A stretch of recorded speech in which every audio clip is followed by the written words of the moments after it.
नमस्ते। आइए आज पढ़ेंगे अपन रूपक अलंकार। हम पढ़ रहे हैं हिंदी साहित्य के अलंकार, और हिंदी साहित्य के अलंकार में आज हम पढ़ेंगे हमारा दूसरा अलंकार है रूपक अलंकार। तो रूपक अलंकार का सबसे पहले हम यहाँ पे जानते हैं परिभाषा। देखिए, जहाँ भिन्नता होते हुए भी उपमेय पर उपमान का अभंग आरोप किया जाता हो, वहाँ पर रूपक अलंकार होता है। उपमेय और उपमान क्या होता है हमने कल समझ लिया था, कल समझ चुके हैं। यहाँ पर सीधा सीधा देखेंगे कि उपमेय पर मतलब उपमेय वो होता है जिसकी तुलना की जाती है, और उपमान वो होता है जिससे तुलना की जाती है। तो उपमेय पर उपमान का अभंग आरोप किया जाता है, वहाँ पर रूपक अलंकार होता है। उदाहरण देखेंगे हम यहाँ पे लिखा हुआ, जैसे कि देखिए कि जितने कष्ट कंटकों में हैं, जितना जीवन सुमन खिला, गौरव गंध उन्हें उतना ही यत्र तत्र सर्वत्र मिला। अब देखिए, पहले तो आपको ये याद रखनी है पंक्तियां, अगर पूछा जा सकता है उदाहरण देकर के कि उक्त पंक्तियों में कौन सा अलंकार है, तो यहाँ पर रूपक अलंकार है। और रूपक अलंकार अगर पूछा जाता है कि रूपक अलंकार किसे कहते हैं, परिभाषा के साथ एक उदाहरण दीजिए या उदाहरण सहित परिभाषा दीजिए, तो आपको लिखना है कि जहाँ पर उपमेय पर उपमान का अभंग आरोप किया जाता हो, वहाँ पर रूपक अलंकार होता है।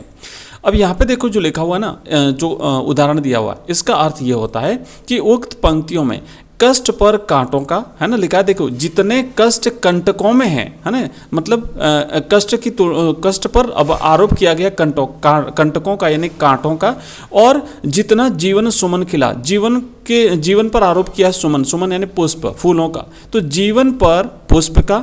उसके बाद देखो यहाँ पे लिखा है गौरव गंध उन्हें उतना ही। गौरव का मतलब होता है यश, मान, सम्मान। तो जिस तरीके से सुगंध फैलती है, खुशबू फैलती है, उसी तरीके से गौरव फैलता है। तो गौरव पर गंध यानी खुशबू का अभेद आरोप किया गया है, इसलिए इसमें रूपक अलंकार है। अब रूपक अलंकार के भेद कितने होते हैं, तो रूपक अलंकार के दो भेद होते हैं। अब यहाँ पर देखेंगे कि रूपक अलंकार के दो भेद, एक तो होता है सांग रूपक और दूसरा होता है अभंग रूपक। याद रखिएगा, एक होता है सांग रूपक। छोटा प्रश्न बन सकता है यहाँ से कि रूपक अलंकार के भेद कितने हैं, तो आपको यहाँ पे लिखना है। तो ये जो पंक्ति है, इसमें ये जो पंक्ति है, जो उदाहरण हमने देखा, जितने कष्ट कंटकों में है, जिनका जीवन सुमन खिला, गौरव गंध उन्हें उतना ही यत्र तत्र सर्वत्र मिला। तो ये सांग रूपक अलंकार का उदाहरण है। अब देखिए, दूसरा होता है अभंग रूपक। तो जहाँ उपमेय या उपमान में से एक लुप्त हो, एक गायब हो जाए, तो वहाँ पर जो है वो अभंग रूपक अलंकार होता है। एक उदाहरण यहाँ पे देखेंगे कि उदित उदय गिरि मंच पर, रघुवर बाल पतंग, विकसे संत सरोज सब, हर्षे लोचन भृंग। तो यहाँ पर आप देखेंगे कि इस उदाहरण में उपमेय है जनक दरबार में रखा हुआ मंच, वहाँ पर उपस्थित राघव, संत और उनके लोचन, और इन पर क्रमशः देखिए उदयगिरी का, प्रातःकालीन सूर्य का, कमल और भावरों का आरोप कर दिया गया है। अर्थात मंच रूपी उदयगिरी पर राम रूपी सूर्य के प्रकट होते ही संत रूपी कमल खिल उठे और उनके नेत्र रूपी भ्रमर हर्षित हो गए। यहाँ भी सांग रूपक अलंकार हुआ।